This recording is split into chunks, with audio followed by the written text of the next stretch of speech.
Bonsoir. 12 États poursuivent le président Biden en justice suite à un décret sur le changement climatique. Le Missouri, qui mène les accusations, affirme que le décret impacterait sérieusement son économie. L'Arkansas, l'Arizona, l'Indiana, le Kansas, le Montana, le Nebraska, l'Ohio, l'Oklahoma, la Caroline du Sud et le Tennessee participent aussi au procès. Le procureur général du Missouri affirme que l'industrie, l'agriculture et la production d'énergie sont essentielles pour son économie en fournissant des milliers d'emplois. Il affirme que le décret de Biden affectera les travailleurs. Le procès affirme que le décret de Biden pourrait causer des milliards de dollars de pertes à l'économie américaine.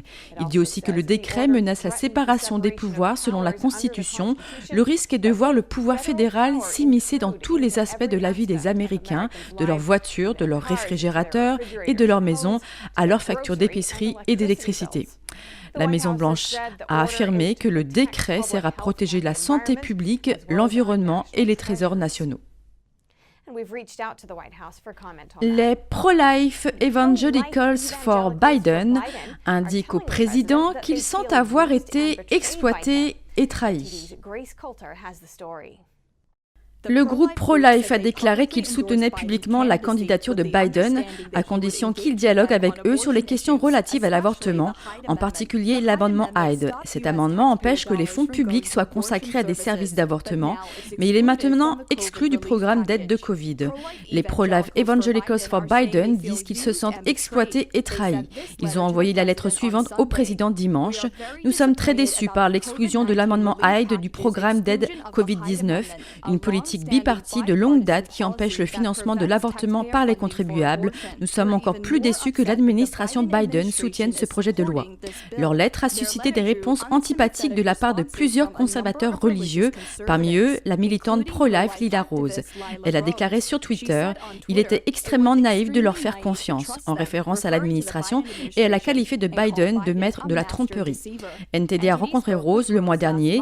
Elle a déclaré que beaucoup d'Américains ne sont pas au courant des positions extrême de l'administration Biden en matière d'avortement parce que Biden utilise sa foi comme façade.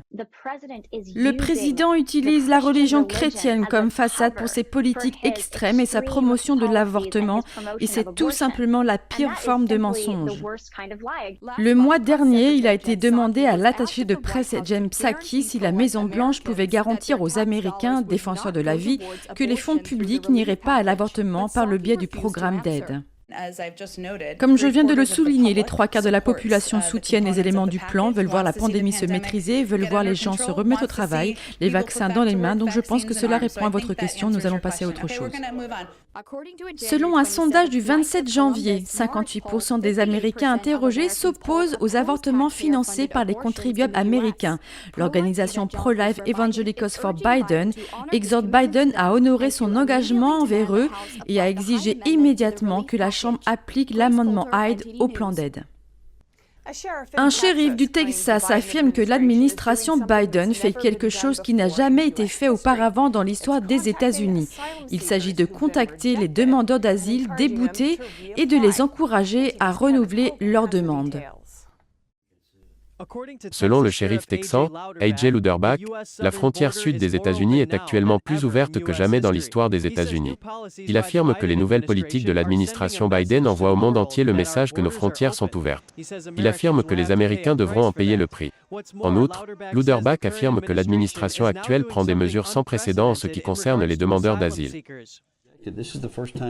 C'est la première fois, dans l'histoire des États-Unis, que le gouvernement fédéral revient sur les demandes d'asile, rejetées depuis environ un an.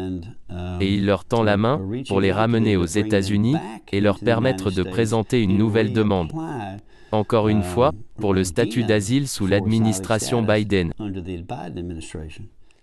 Louderback est le shérif du comté de Jackson. Il se trouve sur la principale route migratoire d'Amérique centrale, qui passe par la vallée du Rio Grande et qui mène à Houston. Il a déclaré qu'au cours des 2 dernières années, lorsque Trump était en fonction, la frontière était plus sûre qu'elle ne l'avait été en un demi-siècle, en partie grâce au programme « Restez au Mexique » de Trump. L'administration Trump a simplement affirmé « Maintenant, nous allons appliquer les protocoles de protection des migrants, comme la loi nous y autorise, et nous allons appliquer la procédure d'asile. Mais vous allez devoir vous installer dans un autre pays, puis faire une demande d'asile aux États-Unis, et ensuite être admis de manière légale. » Mais Louderback affirme que Biden a tout changé en laissant entrer les migrants dans le pays, qu'ils demandent l'asile ou non. Le shérif dit que depuis 3 semaines, plus d'1 millier de personnes par jour traversent la vallée du Rio Grande pour entrer dans le pays. Et il ajoute que les migrants doivent payer 250 $ américains au cartel du Golfe pour atteindre la frontière. Louderback fait le calcul.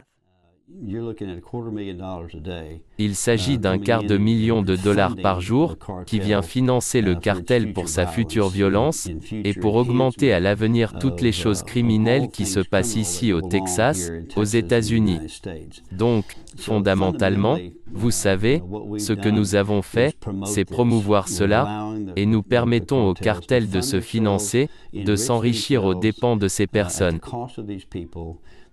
Louderback estime que les Américains devraient s'en inquiéter et qu'un débat public peut aider à trouver une solution. La Cour suprême a rejeté le dernier procès sur les élections intentées par l'ex-président Trump qui contestait les résultats dans le Wisconsin. La Cour n'a pas expliqué pourquoi elle a rejeté cette contestation et la position des juges n'a pas été communiquée. Les 2 autres recours de l'ancien président Trump ont été rejetés le 22 février. Par ailleurs, la Cour suprême a également rejeté le procès électoral intenté par l'avocat Lin Wood. Il n'y a pas eu non plus de précision sur les raisons de ce rejet. Et une bonne nouvelle pour la liberté d'expression sur les campus universitaires. La Cour suprême se range du côté d'un étudiant chrétien dans un procès pour atteinte à la liberté d'expression contre une université de Géorgie. L'étudiant avait été empêché d'exprimer ses opinions religieuses sur le campus. Dans une décision à 8 contre 1, la Cour suprême a donné le droit à un ancien étudiant de demander des dommages et intérêts à son école pour violation de son droit au premier amendement. Cette décision a annulé 2 décisions de tribunaux inférieurs qui considéraient l'affaire comme sans objet. Le juge en chef, John Roberts, est le seul à avoir exprimé son désaccord avec cette décision. En 2016, les responsables du Georgia Gwinnett College ont empêché Charles Uzzell Bunham d'exprimer ses opinions religieuses et de distribuer du matériel religieux dans une zone de libre expression sur le campus. Ceci, alors que l'étudiant avait obtenu une autorisation. Selon le juge Clarence Thomas, il est incontestable qu'Uzzell Bunham a subi une violation totale de ses droits constitutionnels, ajoutant « Toute violation d'un droit entraîne des dommages, et des dommages et intérêts symboliques peuvent réparer le préjudice subi par Uzzell Bunham. » En revanche, le juge Roberts estime que cette affaire est sans objet car Uzzell Bunham n'est plus un élève de l'école. Une avocate de l'organisation qui représentait l'étudiant a applaudi la décision de la Cour suprême, déclarant, je cite, « Lorsque les fonctionnaires publics violent les droits constitutionnels, cela cause un grave préjudice aux victimes. » Mitch McConnell semble déjà avoir choisi ses successeurs. Le leader de la minorité au Sénat travaillerait avec le corps législatif de son État d'origine pour modifier le mode de nomination des sénateurs en cas de poste vacant. Les républicains du Kentucky ont déclaré à The Intercept que le leader de la minorité au Sénat, Mitch McConnell, a établi une liste de successeurs au cas où il ne terminerait pas son mandat actuel. Il travaille également avec l'Assemblée législative de l'État du Kentucky pour modifier la procédure de nomination des sénateurs en cas de poste vacant. La liste des successeurs de McConnell comprendrait le procureur général du Kentucky, Daniel Cameron, l'ancien ambassadeur des États-Unis auprès des Nations Unies, Kelly Craft et le secrétaire d'État du Kentucky, Michael Adams. Tous 3 ont des liens personnels étroits avec le chef de la minorité au Sénat.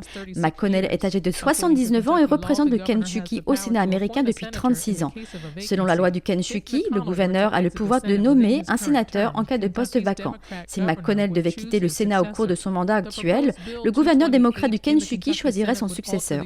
Une proposition de loi du Sénat du Kentucky modifierait la procédure de nomination. Si elle est adoptée, le gouverneur devra choisir parmi une liste de 3 candidats présenté par le parti politique du sénateur qui a laissé le poste vacant. Les républicains détiennent actuellement des majorités dans les 2 chambres du corps législatif du Kentucky. Beaucoup pensent que cette mesure vise à empêcher le gouverneur démocrate du Kentucky de nommer un sénateur démocrate pour remplacer McConnell.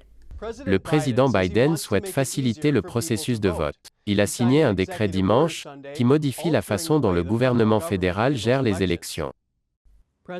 Dimanche, Biden a signé un décret visant à utiliser les ressources fédérales pour élargir l'électorat, notamment aux personnes en détention et en probation. Je signe un décret pour faciliter l'inscription des électeurs et améliorer l'accès au vote. Chaque électeur devrait pouvoir voter et voir son vote comptabilisé. Le décret ordonne au procureur général d'aider les personnes incarcérées à s'inscrire sur les listes si elles remplissent les conditions et d'aider les anciens détenus à obtenir les pièces d'identité requises. Il ordonne également aux agences fédérales de prendre des mesures pour devenir des organismes officiels d'inscription des électeurs, comme le font déjà des agences d'État. Biden demande également aux agences d'analyser les obstacles au vote des personnes handicapées, d'améliorer l'accès au vote des militaires en service actif et des électeurs étrangers et de créer un groupe sur le droit de vote des Indiens d'Amérique. Ce décret arrive au moment où les États républicains tentent de réformer les lois électorales afin de réduire les risques de fraude. La semaine dernière, la Chambre a aussi adopté une loi visant à remanier les élections américaines. Actuellement, elles sont surtout organisées par les États, mais le projet de loi prévoit de centraliser certains aspects, comme l'interdiction de limiter le vote par correspondance. Biden espère que le Sénat l'adoptera afin qu'il puisse le signer en tant que loi. Le Texas prend des mesures pour contrer la crise croissante à la frontière sud. Et plus d'une vingtaine de députés américains demandent à Biden de rétablir une situation d'urgence nationale à la frontière. Le gouverneur du Texas, Greg Abbott, a lancé samedi un programme de déploiement de la Garde nationale de l'État pour sécuriser la frontière. Cette action, baptisée Opération Lone Star, sera menée en collaboration avec le département de la sécurité publique de l'État pour déployer des moyens aériens, terrestres, maritimes et tactiques à la frontière. L'objectif est d'empêcher les organisations criminelles mexicaines de faire passer des drogues et des personnes dans l'État. S'adressant aux médias samedi, le gouverneur Abbott a affirmé, je cite, « Le Texas soutient l'immigration légale, mais ne sera pas complice des politiques d'ouverture des frontières qui provoquent une crise humanitaire dans notre État, au lieu de l'empêcher et qui mettent en danger la vie des Texans. Mais le Texas n'est pas le seul à prendre des mesures pour sécuriser la frontière. Un groupe de législateurs républicains à Washington exhorte Biden à reconnaître officiellement la gravité de la crise et lui demande de rétablir l'urgence nationale de son prédécesseur à ce sujet. Cette demande intervient quelques semaines après que Biden ait mis fin à l'urgence nationale de Trump qui était en place depuis 2 ans.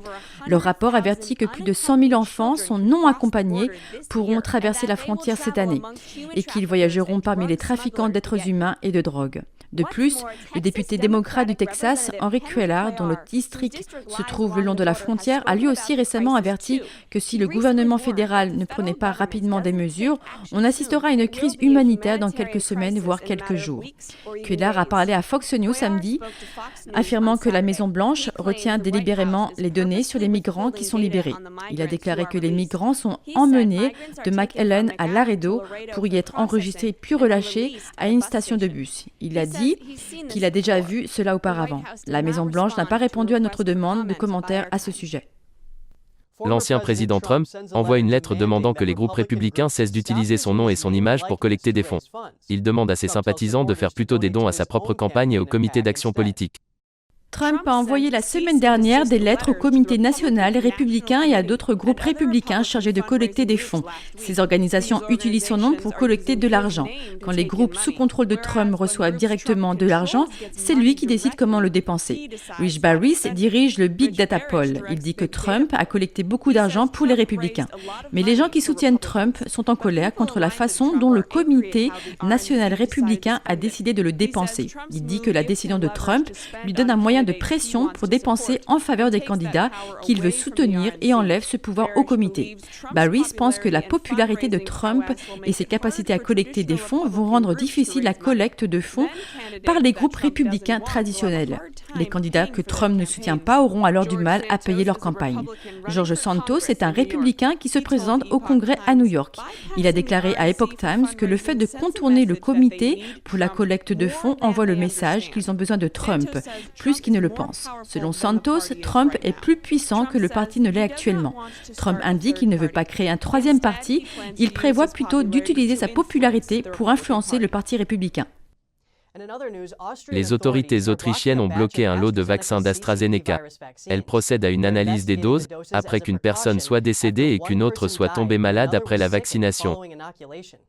Les autorités recherchent des liens possibles entre le lot de vaccins et ce qui est arrivé aux patients. Une femme de 49 ans est décédée à la suite de graves troubles de la coagulation sanguine. Et une autre femme de 35 ans a développé une maladie pulmonaire aiguë, mais elle se rétablit. Les autorités sanitaires autrichiennes n'ont pas encore trouvé de lien entre ces affections et le vaccin. D'après les médias, les deux femmes étaient des infirmières travaillant dans la clinique qui les a vaccinées. Un porte-parole d'AstraZeneca a déclaré que le vaccin est sûr et a été testé de manière approfondie. La société a également ajouté qu'elle était en contact avec les autorités autrichiennes et qu'elle soutenait pleinement l'enquête. Les États-Unis renforcent leur présence militaire dans les eaux du bassin Indo-Pacifique. Elle vise à contrer l'agression croissante de la Chine communiste dans la région. Les États-Unis proposent une nouvelle tactique pour dissuader l'agression chinoise dans l'Indo-Pacifique, un nouveau réseau de missiles qui coûterait près de 30 milliards de dollars sur 6 ans. Selon le journal japonais Nikkei, la proposition révèle que l'équilibre militaire dans l'océan Indien est devenu défavorable pour les États-Unis. Il soutient que sans la dissuasion américaine, la Chine aura le courage d'entreprendre des actions militaires dans la région.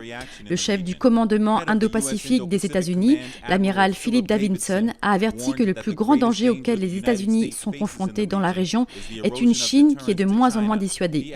Il a ajouté, je cite, « Nous devons faire tout ce qui est possible pour prévenir les conflits. Notre tâche principale est de maintenir la paix, mais nous devons absolument être prêts à nous battre et à gagner si la rivalité se transforme en conflit. » Ce plan s'inscrit alors que la Chine a accru sa présence militaire en mer de Chine méridionale. Pékin revendique la souveraineté sur une grande partie de la région et y a construit des îles artificielles et des avant-postes militaires. Il a posé des pistes d'atterrissage sur ces îles dans un effort de renforcement de sa capacité militaire. En 2016, un tribunal international a jugé illégal les vastes revendications territoriales de la Chine.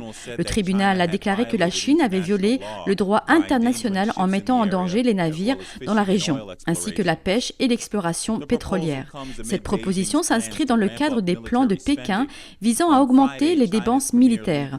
Vendredi, le Premier ministre chinois, Li Keqiang, a annoncé un plan d'investissement de 200 milliards de dollars pour l'armée chinoise en 2021. Cela représente une augmentation d'environ 7% par rapport au budget de 2020. Quant aux États-Unis, le Congrès a approuvé un budget total de défense de 690 milliards de dollars pour l'année fiscale 2021. Depuis le 1er février, la chaîne NTD TV vous propose chaque jour 1 heure de programme en français, accessible gratuitement sur les canaux suivants: Orange canal 548, Free 799, SFR 921 et Bouygues 802. La première diffusion est programmée à 20h avec une rediffusion le lendemain à 13h. Vous pouvez aussi retrouver toutes nos vidéos en vous rendant directement sur notre site internet ntdtv.fr.